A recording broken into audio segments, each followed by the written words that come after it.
సూర్యాస్తమయం తర్వాత నడిస్తే శరీరంలో చాలా మార్పులు వస్తాయి. ఆరోగ్య ప్రయోజనాలు కూడా ఉంటాయి. దీనివల్ల అనేక లాభాలున్నాయని వైద్యులు చెబుతున్నారు. మరి అవేంటో చూద్దాం. మానసిక స్థితిని మెరుగుపరుస్తుంది. ఈ రోజుల్లో పని ఒత్తిడి కారణంగా చాలా మంది ఆందోళన చెందుతున్నారు. అయితే రోజులోని హడావుడి తర్వాత ప్రకృతికి దగ్గరగా ఉన్నప్పుడు మనసుకు ప్రశాంతత లభిస్తుంది. సాయంత్రం వేళల్లో చేసే నడక ఒత్తిడి, ఆందోళన వంటి సమస్యల నుంచి ఉపశమనం కలిగిస్తుంది. ఇది మానసిక అలసటను తగ్గిస్తుంది. సూర్యాస్తమయం తర్వాత నడవటం వల్ల మంచి నిద్ర కూడా పడుతుంది.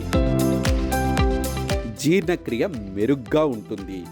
భోజనానికి ముందు కొద్దిసేపు నడవటం వల్ల జీర్ణక్రియ మెరుగుపడుతుంది. రాత్రి భోజనం తర్వాత నడవటం తరచుగా మంచిది. జీర్ణ సమస్యలతో బాధపడే వారికి ఇది మంచి ఆప్షన్ అని డాక్టర్లు చెప్తున్నారు. శరీరం చురుగ్గా ఉంటుంది. ఈ రోజుల్లో ప్రజలు గంటల తరబడి ఆఫీసుల్లో కూర్చొని పనిచేస్తున్నారు.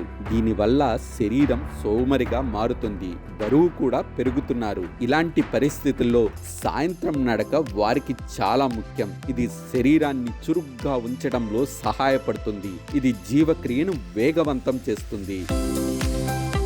చర్మానికి మేలు. ఉదయం సమయం నడక విటమిన్ డి పొందటానికి ఉత్తమ సమయంగా పరిగణించబడుతుంది. కానీ సూర్యాస్తమయ సమయంలో తేలికపాటి సూర్యకాంతి కూడా చర్మానికి మేలు చేస్తుందని నిపుణులు అంటున్నారు.